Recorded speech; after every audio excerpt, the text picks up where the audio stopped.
तेषां हे प्रशमो दण्डापसुनां लंगुरो यथा। आज ये स्वयं अंधक बहुत पापाचारी बन गया है और ये अंधक पापाचारी कर्म करने लगे। एक दिन किसी दैत्य ने बता दिया कि अंधक कैलाश की भूमि पर एक नारी है, उस नारी को आप ले आएंगे, आपकी रानी बन जाएंगी, आपको अच्छा लगेगा और शोभा देंगे। जाओ जाओ, ये और कोई नारी नहीं, मेरे भवानी माँ को ही लाने के लिए ये अंधक गया है। देखिए, माँ के ऊपर को दृष्टि डाला हुआ स्वयं ये संतान है, ये अंधक है। अंधक गया और जाकर के बोलने लगे सभी दैत्यों को कि जाओ तुम जाकर के बोल दो कि भवानी को मुझे दे देंगे। जाओ जाओ जाओ।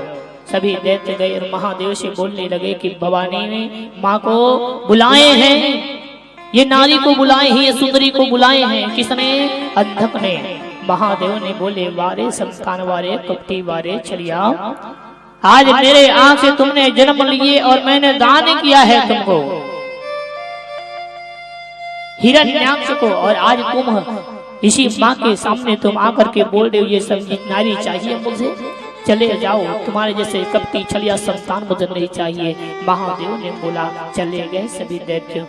अंतिम पड़ाव पर जाकर के दैत्यों ने बोले अंधक से कि महाराज वो तो मान नहीं रहे।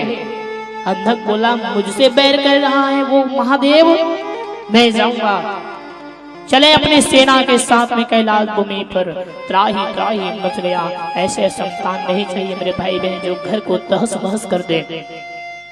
ऐसे संतान नहीं चाहिए हमको। एक दिन आपको सिर पलट करके रोना पड़े। महादेव अब पश्चाताप कर रहे भवानी अगर आंख बंद नहीं करते रे तो आज ये संतान अंधक का जन्म नहीं होता, और ये आज अंधक जन्म हुआ है। सोचो आज तुम्हारे ऊपर को दृष्टि देकर आए ऐसे संतान को तो मर जाना चाहिए, चले जाना चाहिए। भवानी तुमने क्या कर दिए रे, ठीक नहीं किए भवानी। आज महादेव बोलने लगा।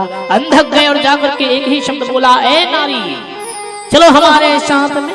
महादेव बोलने लगे अरे अंधक तू मेरा संतान होते हुए गलत रास्ते पर चला है, चला जा बेटा यहाँ से, ठीक नहीं होगा। अंधक नहीं माने, घमासान युद्ध प्रारंभ हो गया है। मार रहे एक दूसरे को, मार रहे एक दूसरे को। महादेव त्रिशूल का जब त्रिशूल उठाए और मारे हैं अंधक को, फिर भी अंधक के प्राणांत नहीं हुआ, अंधक जीवित हो जाता था। महादेव ने बोले कि अंधक चले जा बेटा, नहीं तो मार दूंगा। फिर भी मार नहीं पाए। एक दैत्य था जिनका नाम था विधस। ये विधस नाम करके दैत्य क्या किए, सभी देवताओं को निगल लिए, गर्भ में रख लिया है। इंद्र को, वरुण को, सभी देवताओं को। अब वहां रणभूमि खाली हो गए, महादेव अकेले रह गए। ये क्या हो रहा है? तब महादेव ने एक त्रिशूल उठा करके विधस के गर्भ पर, पेट पर प्रहार किया है। सभी देवताओं वहां से निकले गर्भ से, गर्भ पेट फट गया, सभी देव बाहर आया है। उसी समय जब दैत्य मर जाते थे तो शुक्राचार्य जी महाराज वहां थे। शुक्राचार्य जी महाराज जब दैत्य मर जाते थे तो पुनः जीवित कर देते थे। क्यों? शुक्राचार्य के पास संजीवनी बूटी थी, जीवित करने की एक शक्ति थी, एक कला थी उनके साथ। पकड़े और पकड़ करके जीवित कर देते थे। महादेव समझ गए वारे शुक्राचार्य आज तुम पूरे दैत्यों को जिंदा करते हो, ठीक नहीं किए।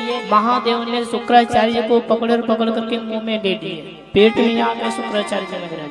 ओह कितना घमासान युद्ध चल रहा है।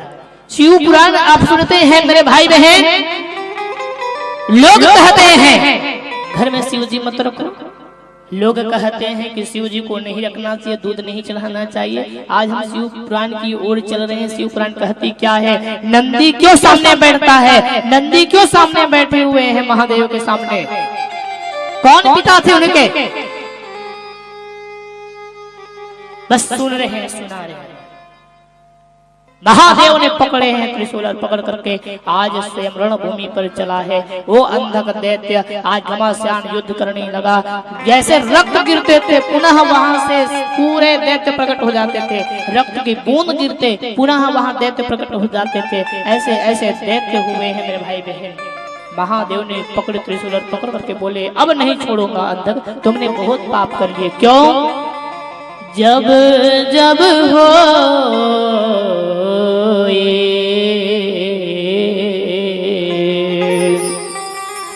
जब जब होए धर्म की हानि, बाढ़हि असुर अधमय अभिमानी। आज नहीं छोड़ूंगा। त्रिशूल पकड़ करके अंधक के ऊपर चलाया। अंधक का प्राणांत हुआ है, अंधक प्राण छोड़ दिया है। अंतिम में सुत जी बोलने लगे ऋषि यही तो अंधक है, ऐसे सब काम नहीं चाहिए। और क्या सुनना चाहता है बोल। सुत जी बोलने लगे हैं, ऋषि गण बोलने लगे महादेव की कथा मुझे सुनना है, अब मुझे सुना दो। मैं महादेव की लीला का गान करना चाहता हूँ, श्रवण करना चाहता हूँ, जो कालों के काल महाकाल बोला जाता है, मुझे सुनना है, सुनाइए आप।